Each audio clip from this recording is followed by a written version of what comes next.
كانوا قليلا من الليل ما يهجعون وبالأسحار هم يستغفرون. Waktu saya kecil dulu di kampung, kalau lihat pesawat di kampung saya panggil teman saya, kepala lutu, bahasa Bugis, kapal terbang. Kejar. Dalam hati saya, bisa gitu nanti saya naik pesawat. Kira-kira bisa ndak saya mati, tapi sudah naik pesawat, maknanya seperti itu. Tapi alhamdulillah sekarang, dengan izin Allah, capek sudah saya naik pesawat. Ya.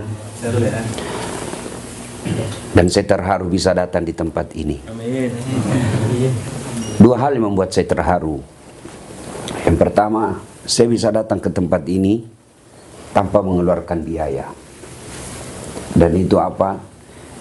Iman dan ilmu.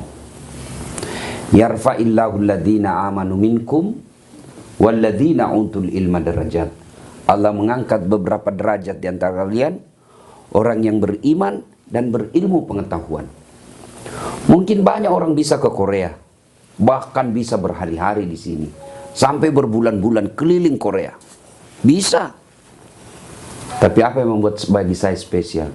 Sebab saya tidak beli duit, tidak beli tiket, dibelikan, diuruskan. Yang kedua, membuat saya terharu.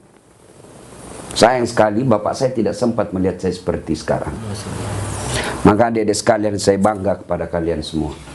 Merantau ke tempat ini menghilangkan beban orang tua. Kalau kalian mau masa bodoh, ngapain pergi ke sini? Masih muda dan masih menjadi tanggung jawab orang tua. Tapi alhamdulillah kalian semua ikhlas dan datang ke tempat ini, tentu tujuannya apa? Untuk meringankan beban orang tua. Dan hebatnya lagi, kalian masih muda tapi mau ngurus agama. Subhanallah, banyak orang sudah muka sakaratil maut, masih juga nakal. Alhamdulillah, Anda masih muda, merantau datang ke sini, mau ngurus agama. Subhanallah. Dan yang keempat, apa yang membuat saya tertarik, terharu, sebab saudara-saudara sekalian datang ke sini bukan cuma mau ngurus agama, tapi juga mau mengurus perkembangan agama. Dengan cara apa? Peduli masjid seperti ini. Subhanallah, di akhirat kelak ada ruang VVIP yang Allah sediakan. Coba diberikan ruang VVIP. Saya saja kalau pergi naik pesawat, kita ada ruang VVIP. Tempatnya khusus orang-orang tertentu, yang ruang tunggu yang lain campur, mulai dari yang sok kaya sampai yang tidak kaya, ada semua di situ. Tapi ruang VVIP hanya orang tertentu yang bisa masuk di dalam. Mulai dari casingnya sudah tahu orang kaya ini. Mulai dari casingnya kita sudah tahu ini pejabat ini. Diberikan ruang khusus. Di akhirat juga nanti Allah sediakan ruang VVIP. Ketika orang lain sudah hancur berantakan amal-amalnya, mukanya sudah ada seperti tikus, seperti anjing, seperti kuda, seperti ular, bahkan ada yang tenggelam gara-gara keringatnya, Allah sediakan ruang VVIP untuk menunggu giliran kalian diadili. Bayangkan adik sekalian, di akhirat nanti kita akan diadili satu demi satu. Bayangkan satu demi satu kita dipanggil. Pernah rasakan itu ngantri?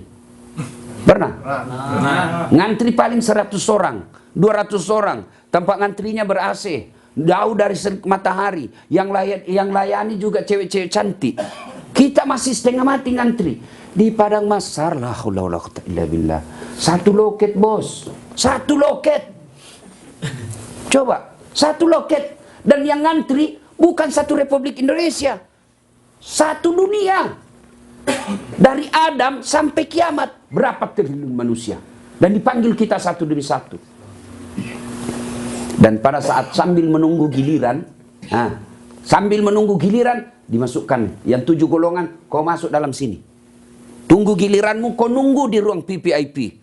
Dan di ruang VVIP itu satu jatah buat anak muda. Kata Nabi, mereka generasi muda yang taat dan rajin beribadah. Kalian semua lah ini. Amin. Subhanallah. Banyak kemuliaan. datang meringankan beban orang tua.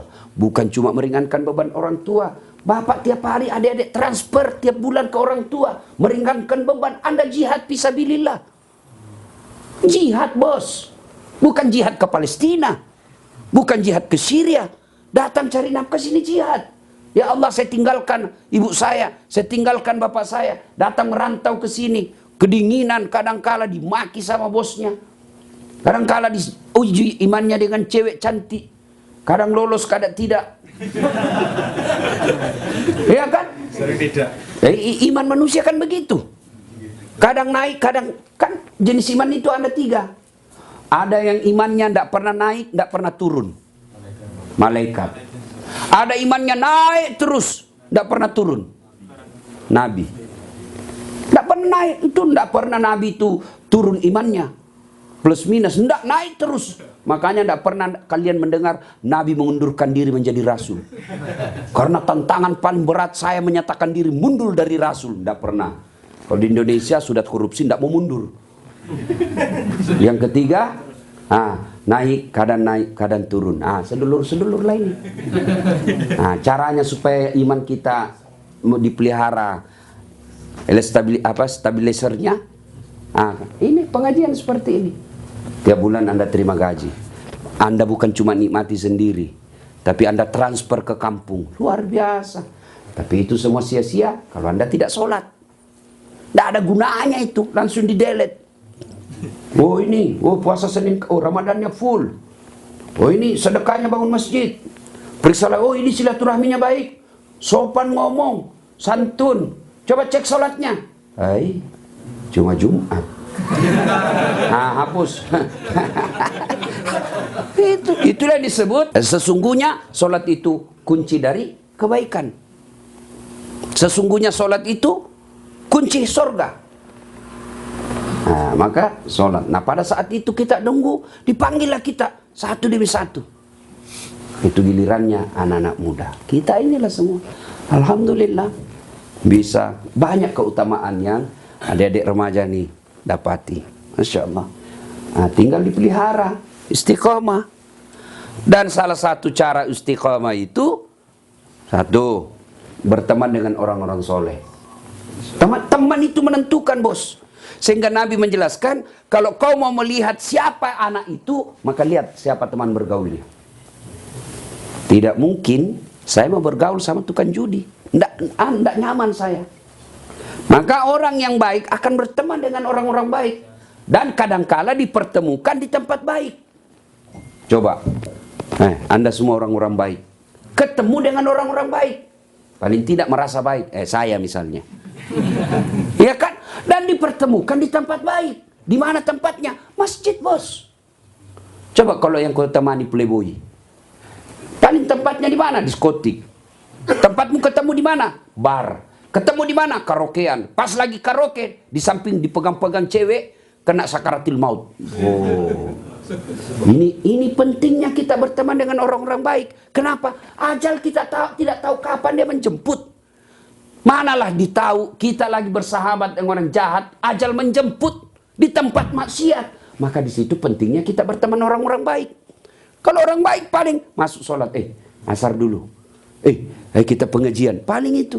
Mana pernah ada yang, Ustaz, dugem. Mana bisa? Ustaz kajili-jili. Ya. Kemudian setelah berteman dengan orang-orang baik, maka cara istiqamah itu dengan cara apa? Doa.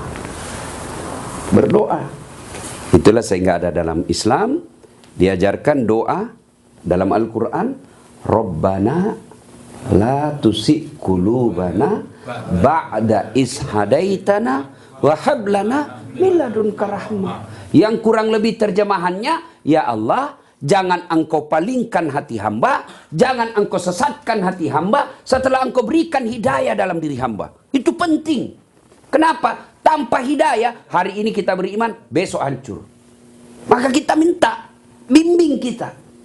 Bos, adik-adik, ada orang, anak Nabi, tidak dapat hidayah, kafir. Siapa? Kan'an. anaknya Nabi Nuh. Ada orang bapak Nabi tidak dapat hidayah, kafir. Siapa? Bapaknya Ibrahim alaihissalam. Ada orang pamannya Nabi, saudara dengan bapaknya Nabi, tidak dapat hidayah, kafir. Abu Lahab. Ada orang istri Nabi, bos, tidak dapat hidayah, kafir. Hah? Siapa? Istrinya Nabi Lut. Auzubillah min zalik. Coba kita bukan teman Nabi, bukan anak Nabi, bukan paman Nabi, tidak tetangga sama Nabi, bahkan tidak pernah ketemu sama Nabi, bisa beriman kepada Allah. Alhamdulillah. Inilah pentingnya kita berdoa, Rabbana la tusik qulubana ba'da is hadaitana wa hab lana min ladunka rahmah. Itu minta kepada Allah. Karena kalau tanpa hidayah, goyang kita punya iman. Yang ketiga, cara memelihara adalah dakwah. Dengan dakwah seperti ini, dengan dakwah itu saya kasih contoh itu handphone, bos, handphone ini kalau dipakai terus pasti lobet. Kalau lobet, kalau tidak dicas, mati total. Kalau sudah mati total bisa kau pakai? Mana bisa? Halo, beleng-beleng. Bukan HP-mu rusak, Anda ada casnya, bos. Demikian juga kita. Saya yakin adik-adik sekalian ini kuat semua imannya. Ya, wah, enggak gampang tinggal, apalagi kalau musim panas katanya di sini. Tersiksa Pak ya, berat hidup di sini Pak. Dilihat dosa, tidak dilihat barang bagus.